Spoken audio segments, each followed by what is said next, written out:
They're down in working with communities, hearing real needs.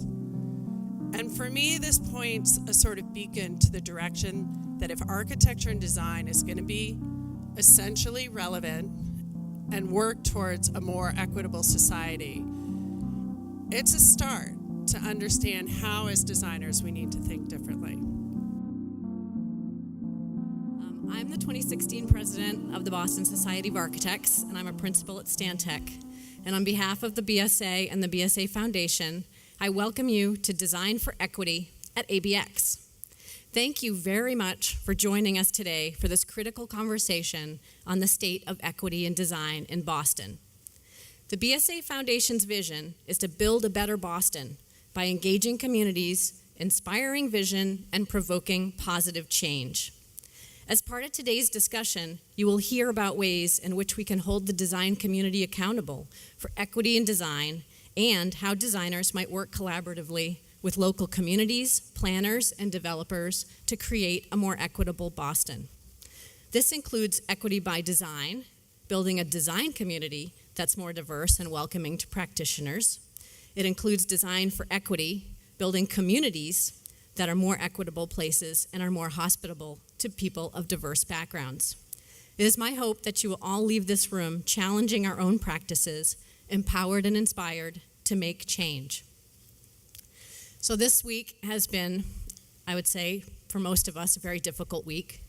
And maybe some of the architects in the room will have seen the letter that I posted yesterday to our 4,000 members of the Boston Society of Architects, responding to a letter that Robert Ivey, our executive director of the American Institute of Architects, had unfortunately sent to the Trump transition campaign, saying that the AIA was willing to work with him on several different of his projects without any caveats or any discussion at all with our membership.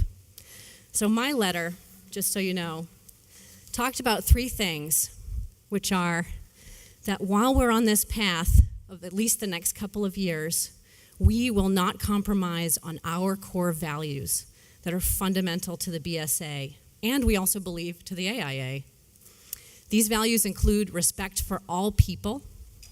We believe that climate change is an existential threat to human civilization, and we promote the principles of sustainable design. And we believe that our skills and resources will always serve the greater needs of our community. This was very important, I felt, and my board felt, to say. And watching many of the other big city chapters respond in kind across the country was very reassuring to us that we weren't the only ones who felt this way. And actually,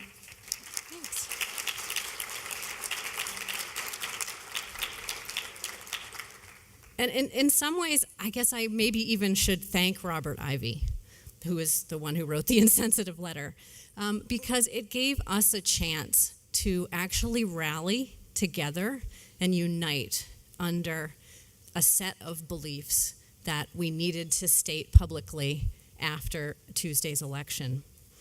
And I joke that my station wagon has 5 seatbelts in it, and I'm ready at any time in the next 4 years to take any of you who want to join me to drive down to Washington, D.C., to go on the Mall and protest whatever issue is coming up.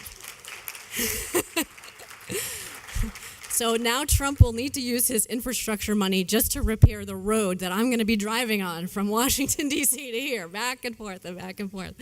And the list of potential issues that we would need to stand up and fight for are very long. We know it, right? Whether it's Black Lives Matter, whether it's immigration, whether it's health care for everyone, whether it's women's rights. I could go on and on and on. We may need to be, as they call it, boots on the ground. Because what I do realize here is that while our society is increasingly going digital is great, but sometimes physical presence is needed.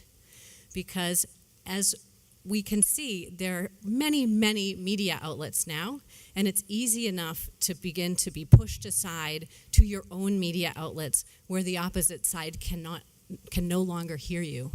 But when you show up, like people did in LA, 18,000 of them, or the 4,000 people who protested in Boston, and you make your presence known, I think together, united, we can make change.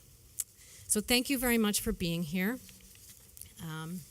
It is my great pleasure to introduce Katie Swenson. Katie is the Vice President of Design at Enterprise Community Partners, and she has been leading a conversation around excellent design in affordable housing for over 15 years. Katie oversees a national portfolio of programs designed to advance the quality and the application of design in affordable housing and community development. Please join me in welcoming Katie Swenson. So I'm so glad to be here. And, I think it was incredibly fortuitous for all of us that we started planning this day, I think, in August. We've had a wonderful sort of consortium of partners. When we first began this program, we're doing it in large part, really, to support the city of Boston and their resilience efforts, knowing that there would be a new plan coming forth, and that we sort of said, we want to learn how to take this plan and its learning to the design community. I think in the wake of last week, we're all grateful that we have this chance essentially to come together as a community at this moment. So first I want to, thank and all of these many partners. I want to thank Tamara and the leadership and the staff and the members of the BSA, especially Gretchen and Alaya, who were our primary partners here. I want to give a special shout out, and Gretchen and Stephen, raise your hands back there. Stephen Gray has been a partner in crime. He's on the BSA board as well as a professor at the GSD and a part of the Mellon Initiative with his partner there, Eric. I'd also like to especially thank, and we'll be hearing soon from our friends at the City of Boston, especially the incredible leadership of Atia Martin.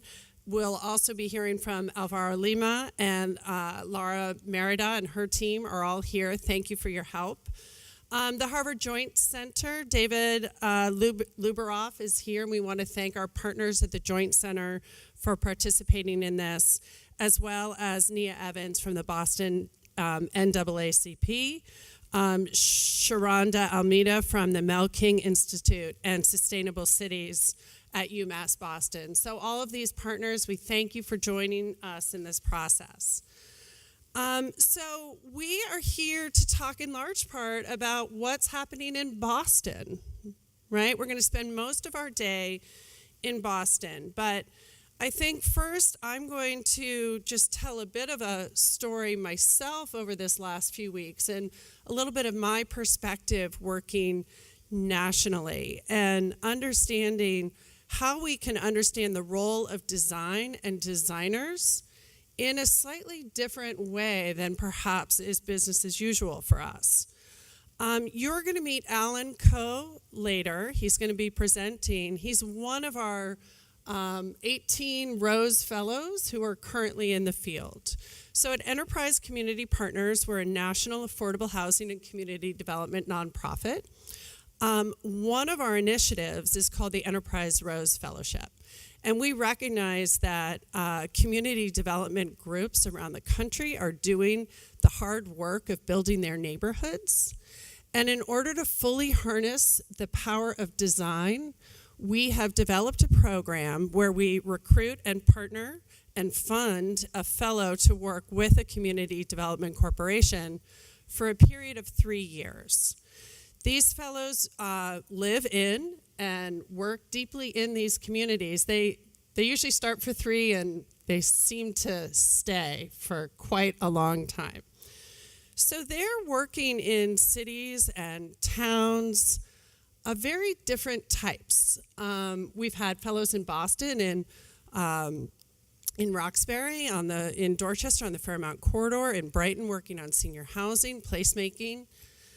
But we also have fellows working in Detroit, Cleveland, towns that are experiencing this massive disinvestment and efforts for revitalization.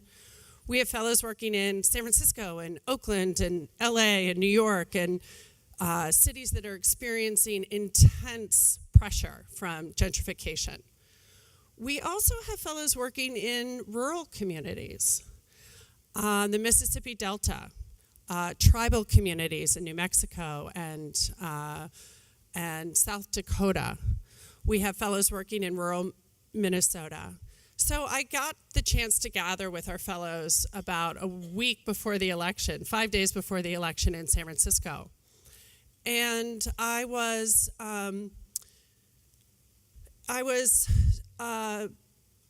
struck later that, in a sense, what they had identified was sort of a canary in the coal mine.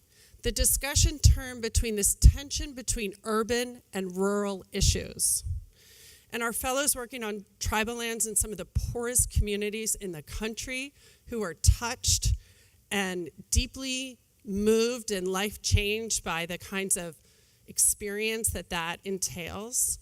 One of our fellows from Southwest Minnesota talked about, guess what? Rural does not necessarily mean, it's first of all not all white, it's not all Republican, it's not all bigoted. And this kind of tension, and there were tears at this table. This is 5 days before the election. And what I realized in that moment, or I didn't realize it in the moment, I'll say, I realized later, that they had, in a sense, kind of predicted this kind of incredible divide that we are now seeing elevated into the national conversation. One of our fellows wrote, the news media quickly drew a link between the rural vote and Trump's election. While there is truth in statistics, contrary to the media buzz, rural America is not all hardcore conservative or Republican. The progressive Democrats that do call rural America home are just as blindsided and shocked as the rest of the country. The fact that many people in rural America are very frustrated, some are desperate.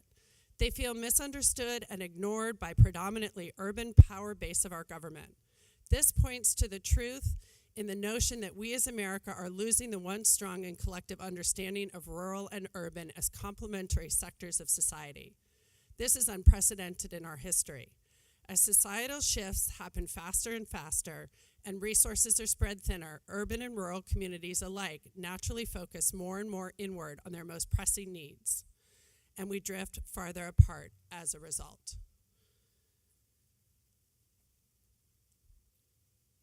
So these designers are tapping into this essential issue. And the question is, why? How is that possible? They're listening. They're on the ground in communities listening. They're not in office buildings. They're not on the 33rd floor. They're down in working with communities, hearing real needs.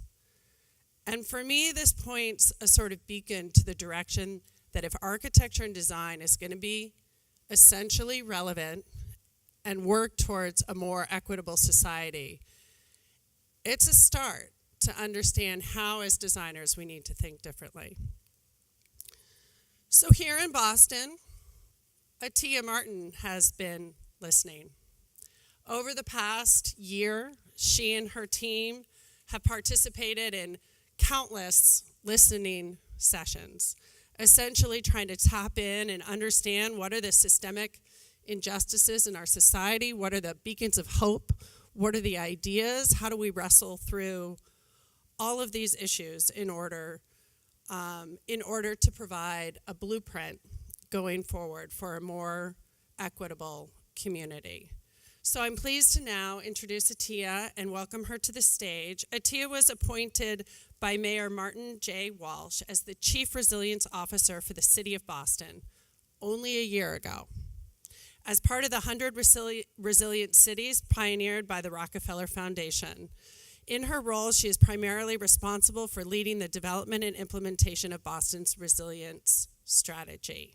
She comes to us with a diverse set of experiences in public health, emergency management, intelligence, homeland security, and an incredible ability to listen. Thank you, Atia.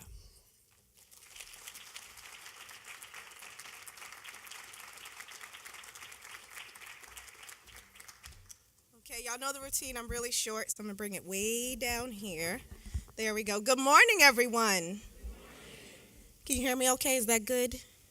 Perfect. So first of all, thank you to the BSA, to the Harvard Graduate School of Design. Thank you to all of our partners, the Mellon Foundation, all the folks who've been listed up to this point, because what we're doing today is an amazing moment for us in this city, because what we're doing here is almost like a pilot of all the work that we need to do across many sectors and many industries within the space that we call Boston, who are doing business, doing work, and making decisions that are impacting real people on the ground. And today is about making sure that we're focused on the real people that we're impacting on the ground. When we're talking about planning and design, we're really talking about placemaking, and all of you know all the jargon, right? But we're talking about how do we create spaces that are going to actually serve the people who are going to be using those spaces. How are we going to make sure that as we grow and develop and evolve as a city, that we're taking into account those people who are usually not at the table? Not just because we don't want them to be at the table, but because of bad habits, because of status quo. And so we're going to talk about that today. So today I'm going to make the connection for us between resilience and racial equity, why we're talking about equity, why we're talking about racial equity explicitly, what it means for us in terms of our humanity, our humility, and our accountability. So that's where I'm going today with this in my few minutes that I have today. So first, resilience and racial equity. When we talk about resilience, 100 Resilient Cities, which is the funder for this program, as mentioned earlier, started by the Rockefeller Foundation, they talk about resilience in a very specific way. They talk about it in the context of cities' ability across citywide, their ability to survive, adapt, and grow after emergencies. And they talk about two different types of emergencies. The things we normally think of, the natural disasters, terrorism, all of those things. But they also talk about the chronic stresses in our communities that are tearing at the fabric of our communities, making life very difficult for people every day. People are struggling every day in our communities. And so we have work to do around making sure that we understand the connection, that when there are bad things that happen that we normally associate with those big disasters, that it's very much rooted in what's happening today in our communities. It's rooted in the struggles of people today in our communities, both in terms of their lives, the infrastructure they depend on, the places where they live, work, in those third spaces, right? So we know that we have inequities in our city, in every city across this country, everywhere in this country, because of our long history of policies and practices. These things we know to be true, not because I'm up here telling you them, but because the data for many decades has shown us over and over again that the outcomes on the other end of what the things that we're doing are perverse. They're disproportionately impacting communities of color. And in Boston, we are not exempt. And I know many people know that we were voted #1 in income inequality by the Brookings Institute, and folks have been exposed to the Federal Reserve Bank of Boston's report, The Color of Wealth, and the issues around wealth and how broad those gaps are for communities of color. And the extremes of that, just for folks who don't have the picture in their head, the extremes of that are on the one end, we have African American households, and on the other end of that extreme, we have white households. And for white households, we're at almost $248,000 worth of wealth within the greater Boston area. And on that other end of the spectrum, we have $8 of wealth in African American households. And when we talk about wealth, that assets to debt ratio. That's troubling. If that doesn't trouble you, then we have a lot of work to do. The same inequities we see in health, the same inequities we see in economic development, the same inequities we see in how we do planning and design, and what the ultimate outcomes are when we actually implement initiatives. So we have work to do. And what I want to share with you today in terms of our humanity is that one of the interesting things about this week, the last week, have been really unfortunate. Not just because of the election, but because before the election, we failed to see the commonality. We failed to see the common struggles that we're facing collectively as Americans. This income inequality thing, this wealth gap thing, is affecting all of us across race. All of us. We missed that. We missed that as a common connection between the struggles that we have so much work to do on. We missed it. And so now we're in a place where folks have spoken up, and Katie so eloquently talked about how we listen to people to understand those connections. Because fundamentally, who we are at our core, if we look at the things that are most important to us, we all prioritize our friends and family. We all want our children and our loved ones to have access to the things they need to be successful, to reach their human potential, whether that's good quality schools, safe, affordable housing, access to the resources we need to just live our lives. And so when we think about it from that perspective, fundamentally we have more connections than we give ourselves credit for as human beings. And I'll tell you, the most interesting one is the fact that we all work the same way. I know it's crazy to think that our brains all work the same way regardless of who we are. That was kind of a joke, but that didn't hit. So, but in thinking about what that means for us, right, that our brains all work the same way, and we've all been exposed to the same history, the same social context about who people are, how they're supposed to be, what we expect from them, what we don't expect from them, whose humanity is allowed to be respected, whose full story is allowed to be told, whose full stories are not allowed to be told, how we decide on who's at tables or who aren't at tables.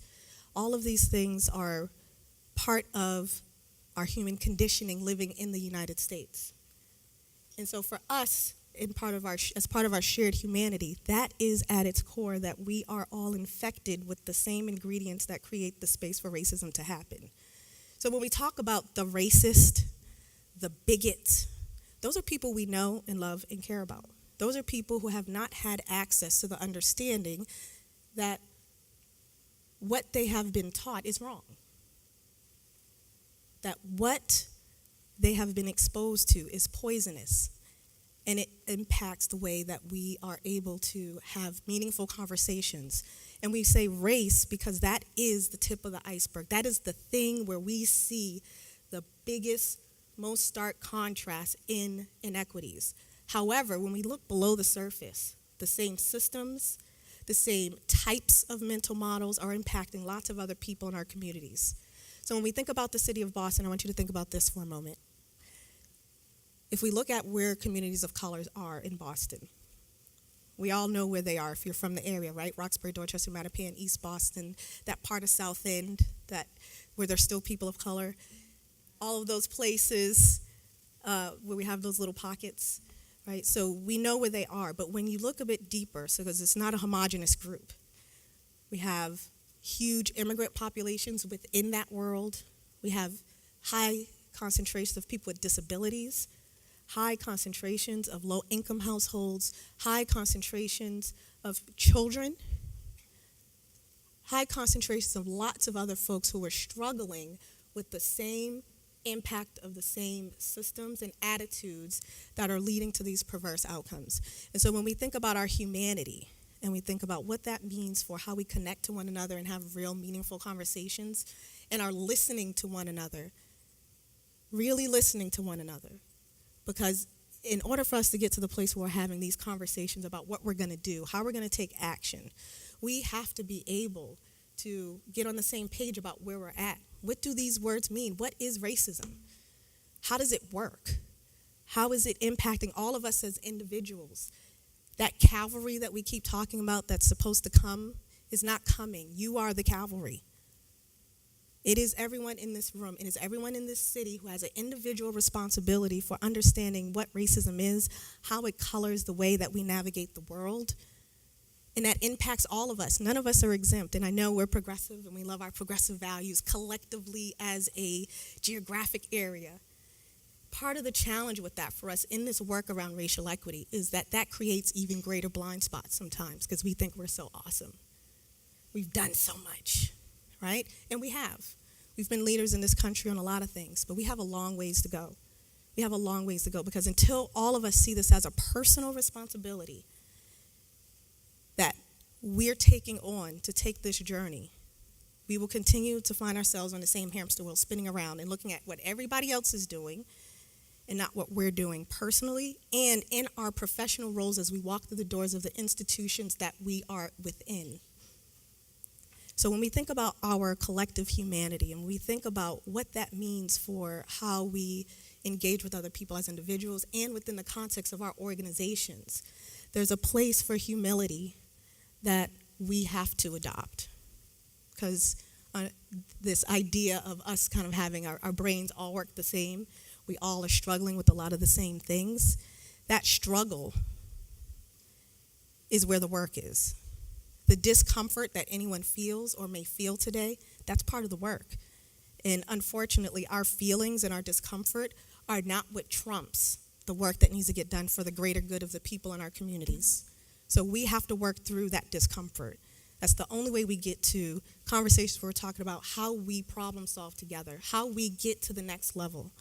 That's where we're trying to go with this, that all of us have taken our responsibility as individuals and as institutions. And when we talk about organizations, how do we build in these pauses into the processes that we build that allow us to check ourselves, that allow us to check our bias, allow us to check our assumptions that we're making about the questions we're asking, how we've defined the problem even, then how we approach the problem, who we engage as part of identifying the deeper understanding of what the problems are for our communities.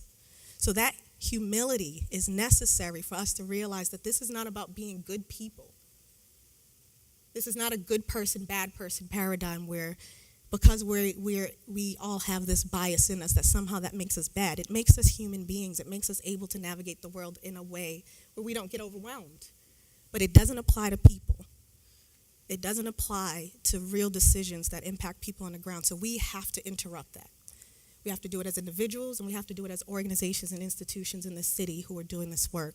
And that means that for a day like this, we have to have some vulnerability as individuals and as organizations. And we have to recognize that we are not perfect and we're all struggling with this, but we have to struggle with it together and be honest about it. So for today, for me, what's incredibly hopeful is that I've spoken with some folks in here on many occasions, and particularly after the last week, and I am incredibly encouraged by the willingness of people to actually double down on the work that we need to do around social justice and racial equity in this city. And the understanding that for us to have the type of citywide resilience, we have to be able to understand where these gaps are, and we have to be able to focus on them and hold ourselves accountable. We have to be looking at the data by race.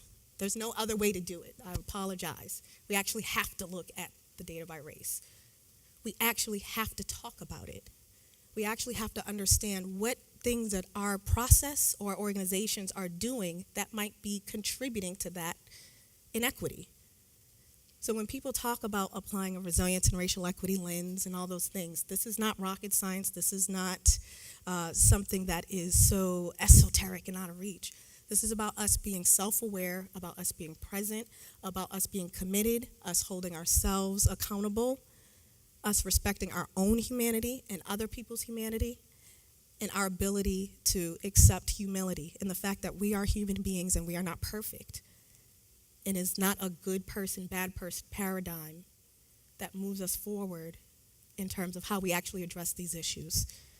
That it's about us taking this on in real meaningful ways, problem solving together, the practical application of looking at these questions about race and about other marginalized communities who are disproportionately burdened by the challenges that our cities are facing. So we have work to do. And I'm excited to be with you today, to be able to participate in that work, because it is spaces like this where the magic happens, when people are open to growth, when people are okay with being a little bit vulnerable, when people are motivated to take action, that's where the magic happens. So just in closing, the last thing I'll share with you is that I'm always listening to something or reading something that I'm always sharing in something. Sorry, guys. But I thought it was particularly interesting that as we talk about what we need to do as individuals, the types of systems and process change that need to happen, as well as the accountability piece, that there was this amazing YouTube video that I was watching about microaggressions and about how we deal with racial bias, how we deal with unconscious bias. There are things that we can actually do. The research is pointing us in some very specific ways.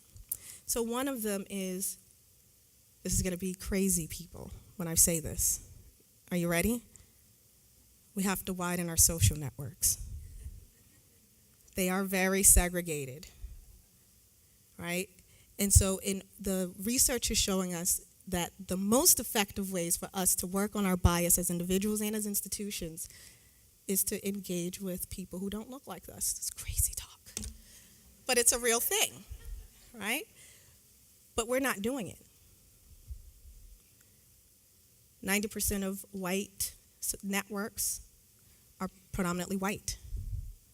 86% of African American networks are predominantly African American.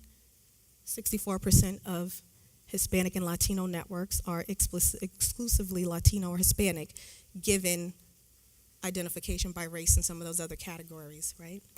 But at the end of the day, we have not created an environment for ourselves that gives us the opportunities that we need to really do this hard work of coming together, having the difficult conversations from a perspective of our shared humanity, from the perspective of action and problem solving, because we have some real problems to work on. This isn't just an exercise in feel good. We have some real problems we have to solve. So us coming together to do this work, us being able to tap into ourselves and our organizations and go beyond strategies. So this isn't just about developing a bunch of strategies. This is also about us innovating. And I know we don't usually associate resilience and racial equity and innovation together, but we're going to do it today because the type of work that we need to do in terms of how we think about things differently requires us to be innovative, to not be afraid to try new and different things. And there's some amazing work happening in organizations that are trying new and innovative things to focus on what their institutional responsibilities are, everything from how they recruit people, how they hire people, what the process of hiring even looks like, how you create those pauses in the process for people to check themselves before they interview someone, how to create the pauses before you go into the meeting after you interview people to check, maybe I related to that person because I felt like they reminded me of myself, and so I liked them a lot. And I'm ready to advocate for them in this interview. And it's like, but is that relevant to the job itself? Is that the best qualified person? How do we tap into process for us to be able to insert those moments, for us to pause, to check our bias, because we all have it. We all have our blind spots. And that's the space where racism happens. And so when we talk about racist and bigots, who are we talking about? Who are these characters of people that we've created in our minds that we're supposed to pluck out of a situation that creates the type of harmony that we think will occur? That's not a real thing. And not saying that bigots aren't real. The idea that we've painted with a broad brush this image of what that means. Because we all have work to do on this. And I know I keep saying that, but it takes us several times to get that sometimes. So I'm going to keep saying it. But we are in an amazing moment in Boston, and I'm incredibly proud of our city. I'm incredibly proud of Mayor Walsh for creating the space for this work to happen. I'm incredibly proud of the city of Boston for standing up for our residents, for getting out there and advocating for the challenges that our communities are facing. I'm excited about this community in this room right now, in this building right now, willing to put in the hard work of exploring how we do this better. because we have to do it better. We have to be better and we have to do better. So as we close out, as we transition, because I got my 1 minute notice, this idea of resilience as a practice is something that we do all the time. We have to keep doing it. It's like working out. You can't just work out, lose the weight, and then stop working out. It doesn't work that way, right? Racial equity is a practice. We have to keep doing it all the time. Otherwise, we're going to fall backwards, and we see this time and time again. So our success can be a blinder to our ability to do the type of additional hard work it takes to deal with the evolutionary nature of the way racism and racial bias works. It changes to fit the time and the space in the moment that we're dealing with. So with that said, thank you so much for allowing me to be here with you. We are so excited. If you're not aware, on Saturday, November 19th from 10 a.m. to 12 p.m., we have an event called Boston Talks About Racism. I know the name's not sexy. However, it is a monumental moment in the city of Boston where Mayor Walsh himself will be there with us for 2 full hours to help provide the type of leadership in the city that we need in order to really focus and anchor in this work, and to call on all of us in the same way that I've asked you today to be a part of this journey with us in the city. So thank you again. I look forward to hopefully seeing you Saturday, 10 a.m. to 12 p.m. at the Cutler Majestic.